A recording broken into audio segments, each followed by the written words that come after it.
Hey, how's it going, guys? Thought I'd make a video here, just kind of showing some progress and what I want to hopefully get done today on the Falcon that is actually starting to take shape. I've just been so busy. I've been working on it, and when I do work on it, I usually don't make a video about it because it's so much more work. 'Cause I'm doing this by myself, and so it's a lot more work to have to shoot a video, record the video, and then set the camera up, work on it, and move the camera, click play, make sure the phone's staying charged, all that stuff, and then edit the video. I love doing it, and so I'm gonna try and do that a little bit more now. I have a little bit more time here recently. So anyway, as you can see, it really is taking shape. A lot of the wiring's done. I've even gotten the whole engine harness done, except for the temperature sensor. That wire I haven't gotten done yet because I'm gonna do like individual casing, and I need a 90-degree elbow because the odometer. I don't know if I have it in this box to show you guys. I don't know where I would have put that thing, but anyways, that's just the factory. This was out of a 95 F-150. That's the factory sending unit, and the one that the odometer gauge comes with is way too big to go in straight like that. I need to get a 90-degree or like a 45-degree elbow or something to hook that up. But ignition works. I turned the key on and I had power to my distributor, so stuff like that works. I need to double check my starter motor, so I'm not going to work on that stuff today, but I have a couple little things I want to work on. So I got some proper rubber hosing to replace.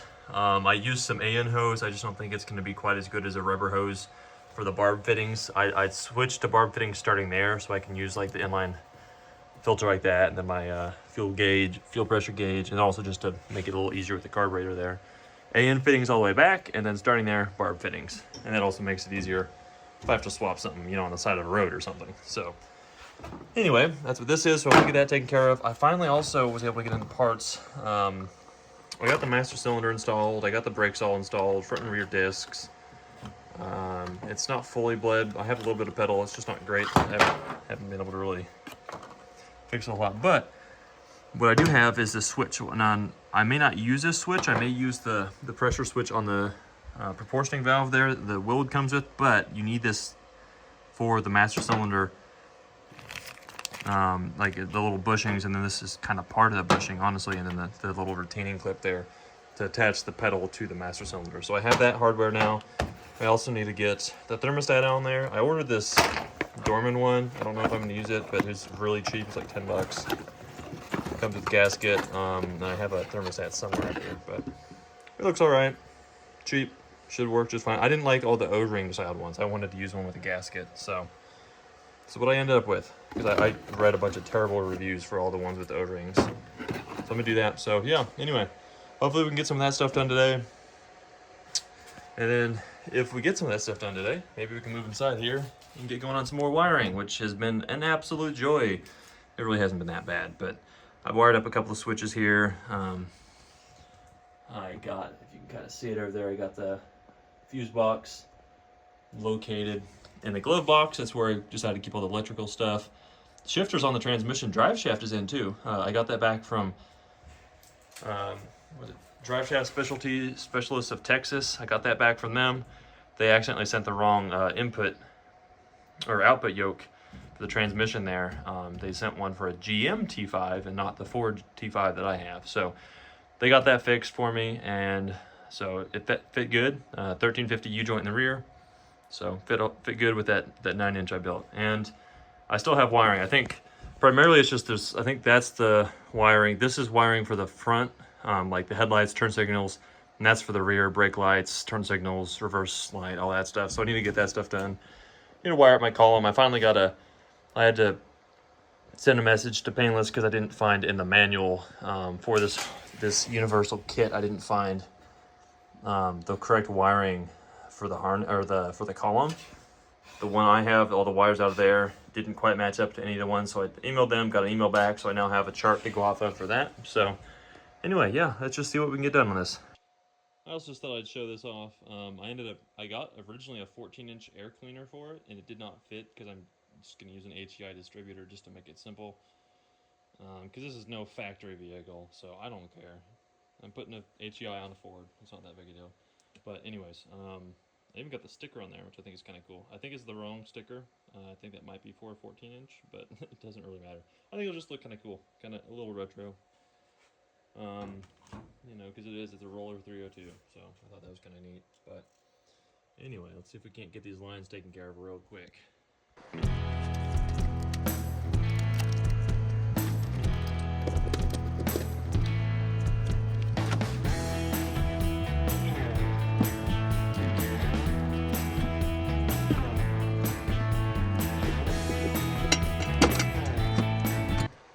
All right, I got this off of there.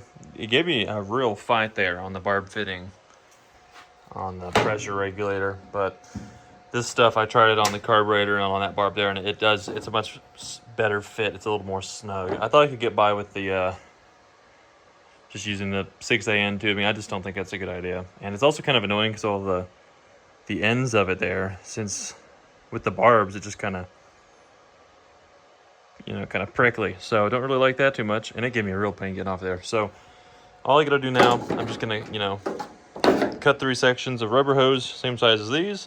Put this little harness, kind of harness, fuel line harness, is that what you call that? I don't know, but put that back on there. I think I'll get that done, and then I'll put you back on when I'm done with that. Alrighty, and just like that, looking a whole lot better. And this rubber line fit a whole lot better. With AN fitting, you could twist this on all these fittings, and so I just wasn't very confident that it would keep the fuel from leaking. So certainly happy how this came out. That was, you know, pretty easy. So everything fits well now. One thing to note is that this hose is a lot more floppy than the AN hose was, and so I may have to make some bracketry or something to keep this up here when I have to put a breather on over here, but not a big deal. I think it's a whole lot better. So one issue down. I think next I might try and tackle, maybe we'll stick in the engine bay. I'll go ahead and knock out the thermostat and get that on there so I can measure and try and find some radiator hoses and finally get this system up and going.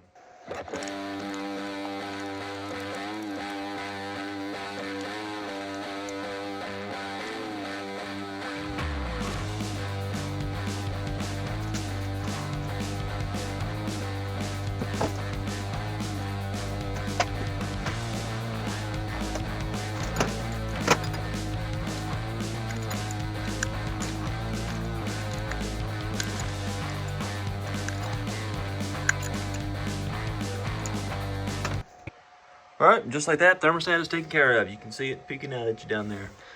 So this is on here. I did see reviews of this thing leaking. I'm not gonna bother with it right now. I might have to put some PTFE in there or something, but should be good for now.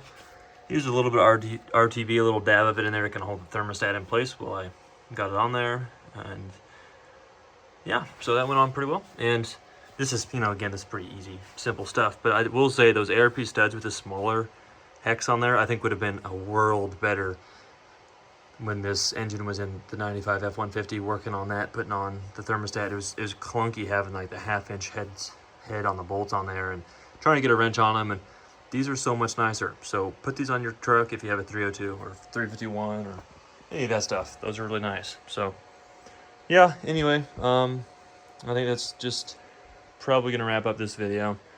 Just some small stuff that I'd kind of bring you along for the ride with, but there's basically just small stuff like that to do from here on. Just a bunch of little like tidying up stuff, getting stuff finalized, doing some odds and ends, and so yeah, it's really come together. I'm really excited to get this thing started up for the first time. It's really close. So hopefully I'll see you guys in another video. Please subscribe if you want to follow along, see content like this, and I will see you guys in another one.